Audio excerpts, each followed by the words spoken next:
Hi. Hello, how are you? You. Please go ahead and introduce yourself and your background. Okay. Hello, my name is Tyrell Simpson. I was born 1999, August the 3rd at 3:07 a.m. I am a fellow biracial Black man. Um, I have been training in all arts and in all like styles of dance since I was 5 years old, and I'm known for my jazz and hip hop. Mhm. So tell me, how did you get into dance and jazz and hip hop? I started off as a cheerleader. Oh, So cheerleading and wrestling was my first goals in life. Like I knew I wanted to entertain and I knew I wanted to perform, but dancing came natural to me, but it was never nothing that I saw as like an actual dream. It just saw as something that I knew I could do. But where I grew up in North Carolina, so it wasn't really a town that like the arts was celebrated. So I was like, either I was going to be an athlete or I was going to be like on TV. I just knew that. So I started off as a cheerleader. And through my cheer season, I went from school cheer to all-star cheer, which is more dramatic type of cheer. And through that, my coaches always would say, like, the dance section, like, you just love that. Like, you dance different from cheerleaders. It was like, I feel like this is something you should do. Like, you should sort of, like focus on this because I had already gotten Male Performer of the Year in All Star Cheer World 3 years in a row. So after the third year at the Worlds, they was just like, "You're known for your dancing in the cheer world. I think you should be a dancer. Like, I don't think you should be a celebrity." Because in my head, I was gonna be a celebrity. So I was like, let me see. So I started taking classes in high school when I was transitioning still through the All Star Cheer world.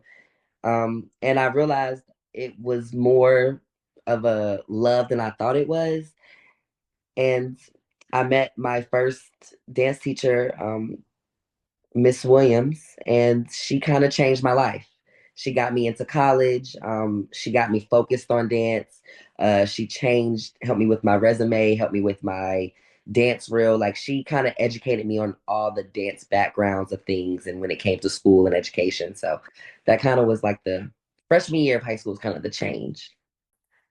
what would you say are the differences between cheer and dance? Like, are there challenges?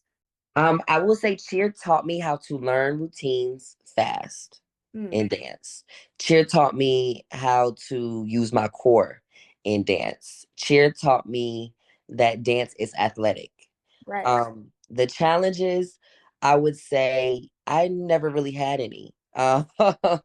Because I feel like even as a cheerleader, I was kind of approaching it as a dancer, Hmm. not even knowing it. So it was kind of people around me being like, I think you're this. And it was kind of me being like, no, I'm this. So it kind of was like everybody always has seen it in me, and I just had to wake up and see it too. Yeah, so you were mentioning people a lot, and how they were the ones telling you they saw it in you. I want to ask you more about that and like what impact did these people have in your life and where did you find them? And where do you continue finding these people that keep you going? Ooh, that's an amazing question. I will say honestly, all the or all the people that I did meet that have like been influential in me becoming a dancer were people in fields that weren't dance. And that started with my cheer coach, Jessica Jackson. She was a dancer and a cheerleader, so she had always seen me in that dance realm, even when I didn't see myself in it. I always did talent shows, so my principal of my middle school was very big on me taking dance to the next level. But it was always, I will say, strangers that became family. With my cheer coach, with my theater coach, because I wanted to be in theater so bad. That was a dream of mine as well. I just knew that entertainment was me, but I think that the influential people like my dance teachers, like my cheer coach, like even my mom, who used to be a dancer, they all kind of instilled in me that like this was my gift instead of just a passion. And I always saw it as a passion. But those women kind of made me understand that it was something that I was divine to do, not something that I could do. Right, right. I really want to give a big shout out to Tiffany Ray. she really is a a queen. And I want to say this, being a dancer and having another dancer who you are inspired by, who is out there in the field, who is doing tours, who is being the dancer that you one day want to be, investing in you and trying to do anything they can to see you win is the most beautiful thing I've ever seen. And I am so honored that she has brought me to you guys, that she has brought me to multiple auditions around the city. She's the reason why I've been able to pay at least 4 months out of a year of rent last year. She is literally just the best. And I want to say that any dancer, if you find a dancer that is willing to invest in you like that, always be grateful and always give thanks back, even when they don't ask you for it, because that is a gift, especially in this world that is so competitive. Mm, yeah. And you're in the professional industry now, right? Yes. Um, how did you get into that? And how is it for you? Is it easy? No, it is not easy. Not at all. I will say I've been in 3 companies since I've been in New York as far as contemporary companies. And I will say it's all been a learning lesson and a learning tool. I will say the commercial world and the concert world are two different things. And I think that me moving to New York as an adult and figuring out the kind of dancing that suits me for bookings is different from the kind of dancing that I want to do. I know that I'm bookable in a range of contemporary, in a range of jazz, in a range of doing Broadway, but I know that what people want me to do is hip hop. So I've kind of have painted my imagery as a dancer with the perception of being booked. So when you go to my page, it's like a couple of contemporary things, but a lot of hip hop things because what I've realized is my height goes into a lot of my challenges.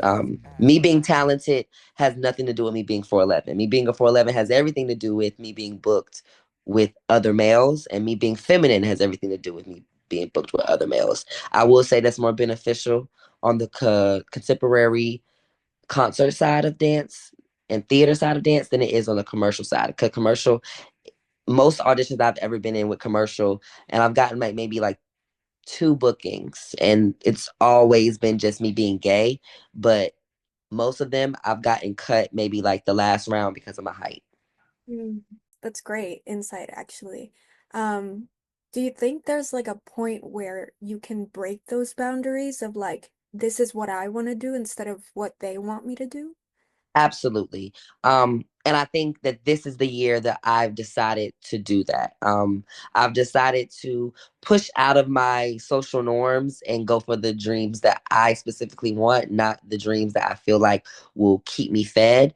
And as a dancer, that is a big decision because I know that I have to now say no to things that could put food and money and things on the table. However, I know that it wouldn't feed me intellectually, when it feed me as a dancer. And I think this year is about feeding me as a dancer. So I'm going for those gigs that maybe people think I shouldn't do. Like I'm going for the this year I told myself I'm going to LA and I'm auditioning for Rolling Loud. Um I've done Rolling Loud before, but it was with a local artist. And I want to shoot for a big artist. I want to shoot for a mainstream artist. And even if I see auditions saying that they're looking for 5'5" and up, I'm still going to put myself in those rooms and just see what happens. Yeah, that's great. How do you feed yourself as a dancer and continuously do that? Financially or like emotionally? Whichever, both. Well, financially, I mean, I'm just the one. So I'm always doing bookings. I will say one thing about me is that if I'm not teaching somewhere, I'm dancing somewhere. I have been privileged to dance for a lot of people and be in the room with a lot of people that have helped me with those connections. Mhm. I've worked with Danielle Polanco. I've worked with John Tay. I've worked with Jeremy Green.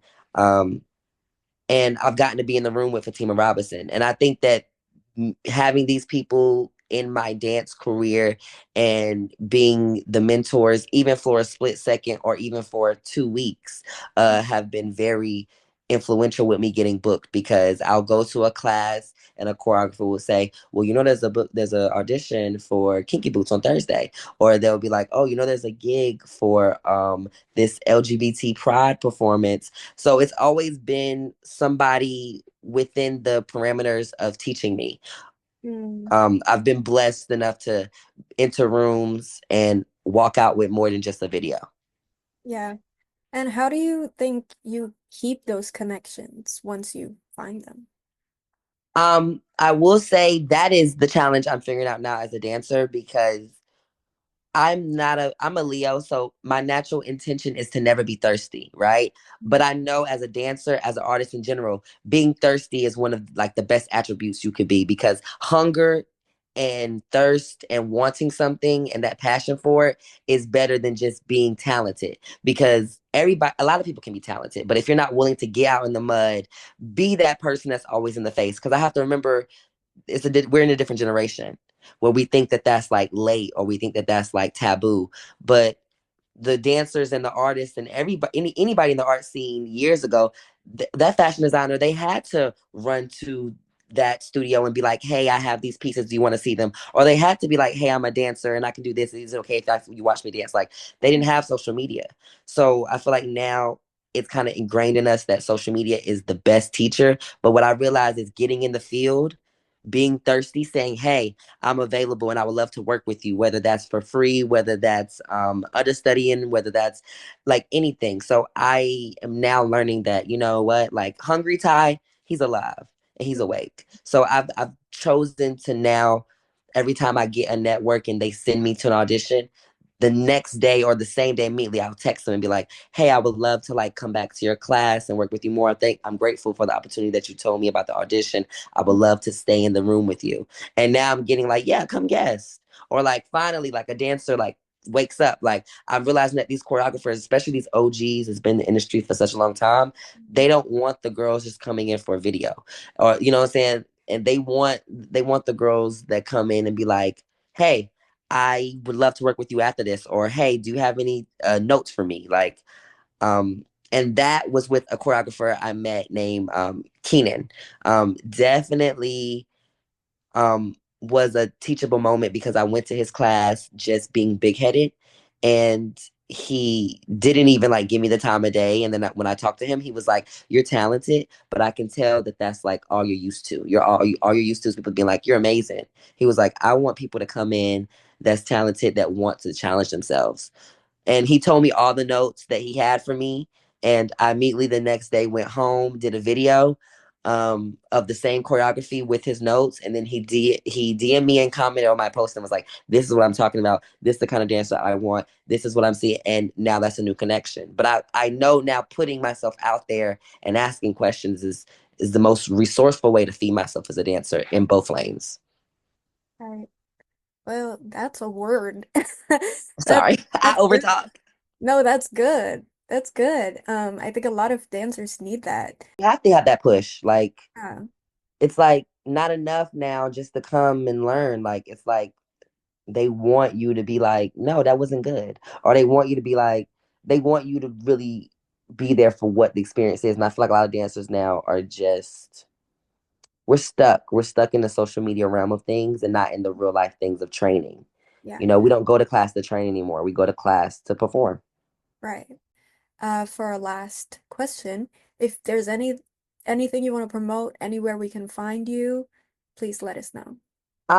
Yes. So I'm investing in all my dreams this year. So I do have a podcast coming out soon called Leo Me Down.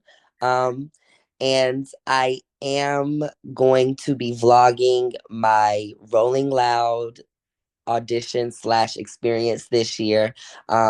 And I will be putting that with my podcast as like a Patreon situation. But the first vlog and podcast situation will be free because I know like I want people to kind of be fed into wanting to invest in me. So it's free, you guys, free 99. And all I ask is that the girls just tap in, view, get a good laugh, and know that being yourself is the most rewarding thing you can be in this world. And I'm gonna do that to the core All because right. I'm a Leo. Yeah. Yeah. Well, I'm excited. I'll see you there. I'll tap in also. Yes, please Let's just do. thank you. Thank you so much.